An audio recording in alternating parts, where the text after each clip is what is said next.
না জৰা ফুকা কৰিলে গ্ৰেপ্তাৰ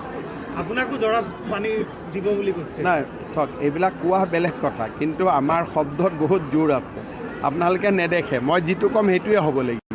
কিয় মই এইটো মোৰ কথা কোৱা নাই বিধানসভাৰ কথা কৈছোঁ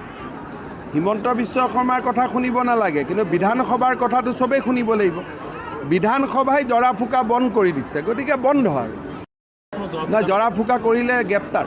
আপোনাকো জৰা পানী দিব বুলি কৈছে একদম আপুনি এই কথাটো কোৱাৰ কাৰণে আপোনাৰ ওপৰত এই কথাটো কোৱাৰ কাৰণে আপোনাৰ ওপৰত আইনমত ব্যৱস্থা হ'ব পাৰে কাৰণ আপুনি অসত্য কথা এটা কৈছে নহয় মই এতিয়া মেজিষ্ট্ৰেটক কৈ দিওঁ আপোনাৰ ষ্টেটমেণ্ট লওক তেনেকৈ নক'ব অসমখনক আপোনাৰ কি ইণ্টাৰেষ্ট আছে আন্দোলন মই কৰা হাজাৰ হাজাৰ শব্দ হ'লে এতিয়ালৈকে মুখ্যমন্ত্ৰীয়ে গম নাপালেহেঁতেন নেকি এনেকুৱা কথা নক'ব কিবা নিজৰ স্বাৰ্থ আছে কিবা নিজৰ বেকগ্ৰাউণ্ড আছে এইটো ঠিক কৰক কিন্তু অসমখন এইবিলাক আৰু মোৰ আগত বিশেষকৈ নক'ব এইবিলাক